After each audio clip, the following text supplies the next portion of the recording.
It was a very odd request. I mean, no one has ever commissioned a story from me, a piece of fiction.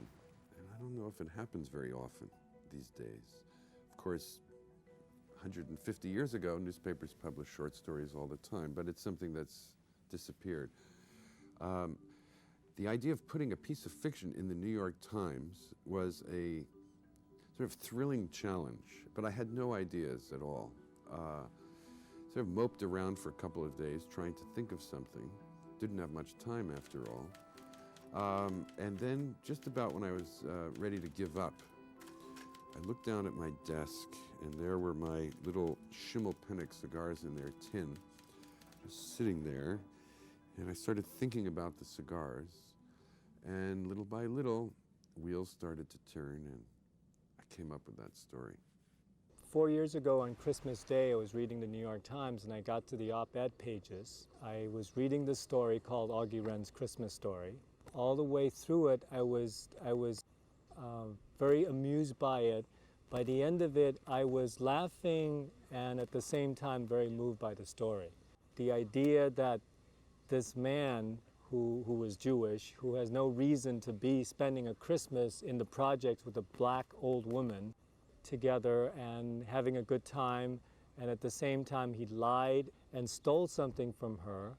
Yet while he's doing that, he did a good deed because he made her happy and that was her last Christmas. Something about that mix of emotions and the irony of it really, intrigued me. It's kind of like a typical Christmas story sort of turned on its head a little bit. The idea of just writing a kind of very maudlin, treacly, conventional Christmas story didn't interest me. So everything gets crossed. I mean, stealing is also a form of giving in the story. Lying is also a form of truth-telling. And I suppose that's what appealed to Wayne about the story, why we got working together in the first place.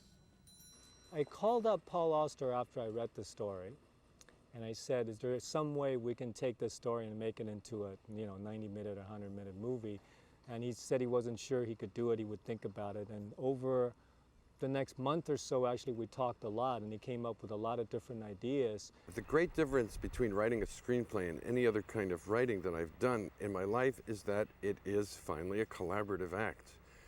And I found it stimulating to get out of my room for once. I've been locked in there for 20 years, really not talking to anyone.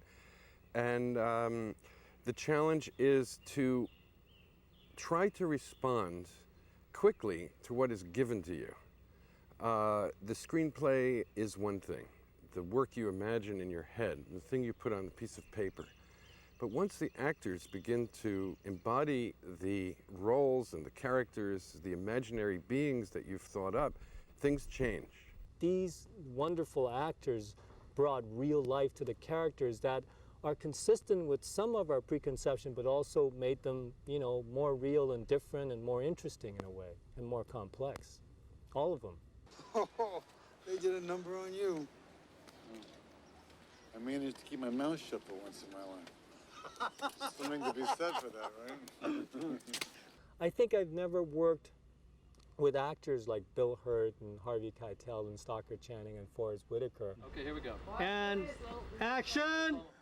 He gets down on all fours, looks right into the dead man's face. And he realizes he's looking at his father. Initially, when we cast William Hurt, we thought, well, he's played, writers, he's intelligent, he's complex, he's very internal, he's not a very, sort of obviously dramatic actor. And I thought that was the concession that both Paul and I had of him. But when he came into rehearsal, we started working together and talking about it, and he brought so much more to the role, because he didn't want to play so-called the William Hurt typecast character. He wanted to play the character with a lot more life, a lot more fire, a lot more dimensions to him. He is quiet, internal at times, and at other times he's very temperamental. He's just crazy sometimes, and he's also, again, in a different way, a wonderful storyteller. very intellectual storyteller. So in that sense, Bill is also very perfect for the role. And I'm really glad to see this whole other side of Bill Hurt in that there's so much fire in him. In some scenes, his hair is all standing up and he's really angry. He scratches his butt, especially in his own private space. He sort of has this very different side of him that's wonderful. Oh, I liked it a lot, immensely, right away. It's, what you're always hoping for, and what sometimes happens. You see a script which has a new life in it, and all the characters in it have life. It starts to smoke. If you can't share your secrets with your friends, then what kind of friend are you?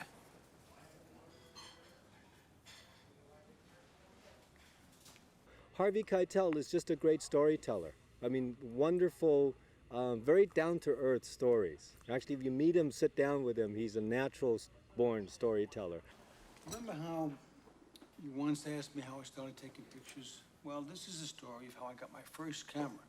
And that's really, one of the key requirements for the Augie character. In some sense, he's a better storyteller than Paul, who's the writer and the artist. And at the end of the film, he's the one who gives Paul the gift of a wonderful Christmas story.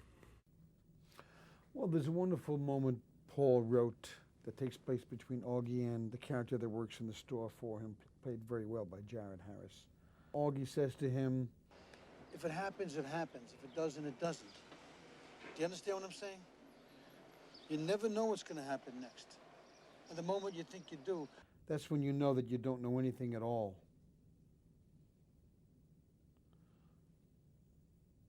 That appealed to me and was a good reason to make this movie. Oh, God, you're an angel. You know that? fuck You're this an angel from shit. heaven. Just cake the dough, Ruby. No balling, okay? Well, I can't stand people who blubber. Oh. She did that scene. It's a very emotional scene where she had to cry and laugh at the same time. But each time she was very precise and yet each time very instinctive and different. Oh my God. Oh my God. God, you're an angel. Oh, fuck You're this an angel angel. shit. Come on. Just take the dough, Ruby. No balling, okay? I'm sorry. Well, I can't stand people who blubber. Oh God. Oh God.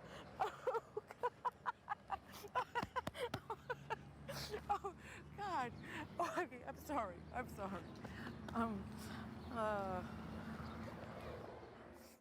That's a real trick that I really admire actors and actresses that can do that.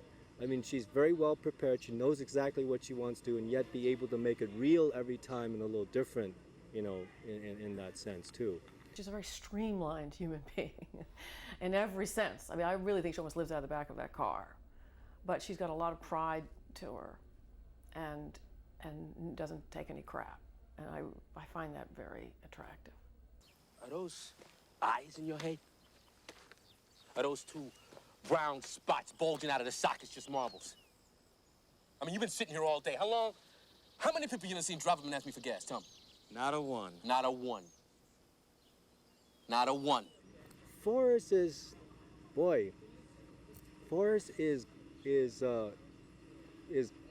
a god of an actor. When I met Forrest the first time in LA to ask him to be in this movie, there was a presence that I just can't describe. He's almost a little bit mythical, and yet he's very real and very down to earth. There's something a little scary about him, and yet at the same time, something that you feel that he can be a father and a friend, and something very human and something very warm about him.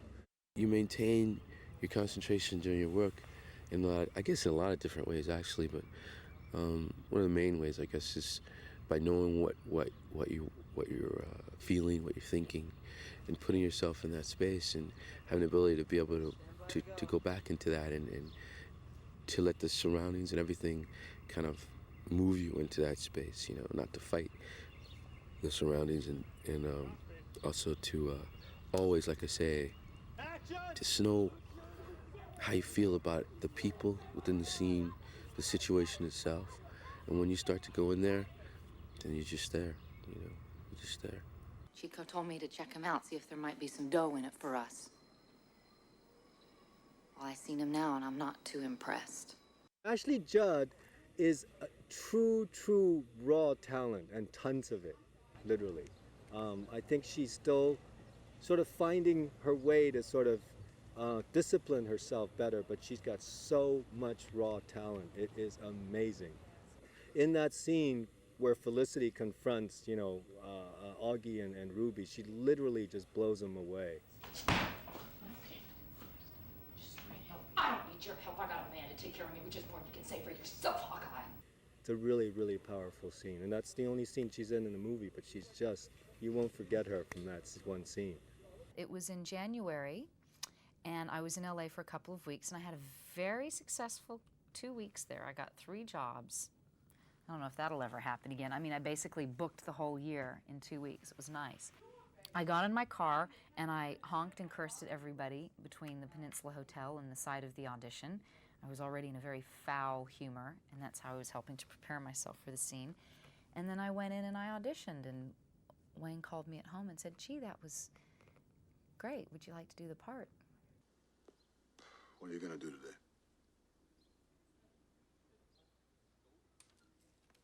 I don't know, read, think, do some drawings if I get in the mood.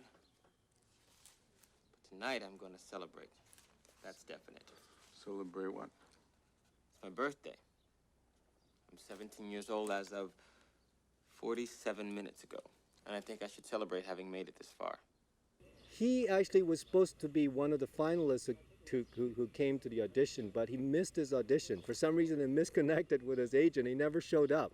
And then he showed up late when we sort of decided on somebody else. And then we looked at him again. There's something about his eyes. I mean, eyes is truly the window, you know, to your soul. And he has just these great eyes. And he has a spirit about him that's also very Rashid. I mean, the spirit of being sort of quick-witted, a little bit of a, you know, making fun of people, having a good time, and also at the same time he can be very serious. So that was a good mix that we were looking for. And none of the other sort of Rashids that we looked at had just the right mix or looked young enough to be adolescent enough and all that. So even though he's a little bit older, he had that quality. I saw an ad in the paper. I called my agent. I said, "Could you submit me for this thing?" He said, "I don't think you're right for it." I asked if he could submit me anyway. 3 weeks later, I asked again. He still hadn't done it. A week later, I said, "If you don't do it, I'm going to do it myself." He called me that night. I submitted you. And then he didn't know what part I was talking about. And so when I got the script, I read it, and he said, "Well, I think it's one of the OTB guys." And that's what they call the guys who hang out with Harvey Keitel. I said, "No, I don't think it's the OTB guys. I think it's the character." And they're like, "No, Harold, I don't think you're right for that." And I kept saying, "Yeah, I think I am." So finally they were like, "Okay, well, we got you an appointment. It's at 12 o'clock. And then I get a call like, "No, it's at 9 o'clock. And then I say, "Oh, okay, I have to be there at 9 o'clock. So I get there at 9 o'clock, and I don't have the scenes, and it's like 4 scenes, and he's crying, and I'm like, "Wait a minute." You know, when I get there, that's what we have to do. And I audition, and that's the first one. So they say, "Okay, come back tomorrow, and we'll work with William Hurt." "No, come back Friday." They say, "You'll work with William Hurt." I go to prepare, and I come back Friday, which is a day and a half later. And then I get a call the next day. "Harold, you're supposed to be at your smoke audition." "What are you talking about?" "They changed the call. You're supposed to be there today, not tomorrow." "What are you talking about?" You know, so then it's just like everything that could happen that went wrong. And then finally, like the last day they called me back, I thought it was my last audition. You know, I'm just going to go in there and do whatever. And I walked in and they're like, "Hey, so you're excited about doing this thing?" I'm like, yeah, whatever. You know, so we talked for an hour. They said, "No, really, are you excited about doing this thing?" I'm like, "Do you mean I'm really doing it? Like, are you offering me the job?" And they said, "Yeah. Didn't your agent tell you?" "No, he didn't." "Yeah, what do you think we're sitting here talking to you for an hour for? Because you got the job." And that was my introduction to it, the long, hideous story. They're each so different in their working styles, and each very valid in their own working styles. And I'm also learning, you know, how to direct better, actually, in the sense that I'm not telling an actor a result that I want, but actually trying to get at the heart of the scene and where that character needs to be. What does Wayne Wang give me as a director? Encouragement, freedom to explore myself as an artist, a safe place to work, and a great deal of knowledge. He's so smart and so artistic and so creative. He shares his creativity with me, the actor, and I feel honored to be there. I mean, Wayne is very clear and specific about what he's trying to do, but he's really open as well. So a lot of times you're working and you want to try this or try that, and he's like, yeah, let's do that, let's do this. The way he kind of puts the camera there and allows things to move in and out of the frame and allow things to take place. For us to just watch the reality of the moments. There's an underlying truth to what you're looking for, but it can be found in different ways, and he's really open to trying to make that happen. I think what impresses me most about Wayne that I didn't know, because you don't know someone who actually worked with him, I think he's brilliant. I think he's a wonderful filmmaker. This I knew from his work, but as a human being, he has this extraordinary center of energy. He has unbelievable grace with every member of the crew, of the cast that I've observed. When you make a small, little, low-budget movie like this, you really have to have, everyone has to have a certain kind of center out there, because you haven't got a lot of time to waste, for better or worse. And his balance with people, the energy, and how he makes his judgments, decisions, is very extraordinary and unique to him. I mean, I know a lot of people I love working with who are kind of, flamboyant people in various ways, but I find Wayne's sort of serenity, at the same time, a serenity combined with a warmth and an ability to communicate, absolutely extraordinary. I don't think I've ever seen that in another human being. Good take. Good, yeah. I expected to be really tough shooting in New York and shooting in Brooklyn, but the crew, first of all, has been really wonderful. We have one of the top crews actually here in New York, and also filming in New York, it's surprising. I mean, compared to San Francisco and LA, we get so much cooperation. We met with Wayne probably in January of this year, and we liked each other very much, and I liked the screenplay enormously. And one thing we decided on, that a sufficient amount of pre-production time on both of our parts is needed in order to synchronize the visual style with the content of the film. And we proceeded doing it, and I think is the only way to work, is to not trying to wing it from day to day, but prepare oneself well enough to be able to rely on the game plan and then being able to expand it if the opportunity arises. We had a fairly clear idea what we were after by the time we started working. It took us about 8 weeks to get to that point. So this is one of the situations where I changed my mind again and I'm putting Adam in great jeopardy reshooting a scene, right? It's a challenge I adore.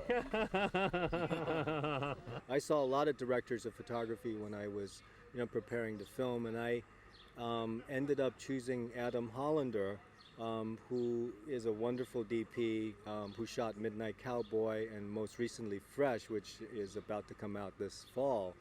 I think he has a very, very similar vision in terms of what, how he sees this movie visually. Because one of the things I wanted to do was to be very simple about the visual quality of it, and yet be very rich and bring across the aspects of Brooklyn, the feeling of Brooklyn. Paul Auster, who wrote the screenplay, knew exactly what he was writing about. He lived there. The rest of us had to pretty much catch up with his vision of it. That resulted in an enormous period of time of scouting locations and seeing the actual places. Some of them were easy to find, some of them weren't. So basically it was anchored in a screenplay, in the idea of Auster's work, and we promised ourselves to fulfill it in the best way we could. How about you, man? You got a story or something? Me? I don't have a story, I'm just a kid. This is the movie dealing with words. and what words mean to people, to each other, and how you manipulate words, how you can use words to tell stories, all the different aspects of that. And Paul is such a wonderful, wonderful writer of words and dialogue and storytelling, so might as well make the best use to that.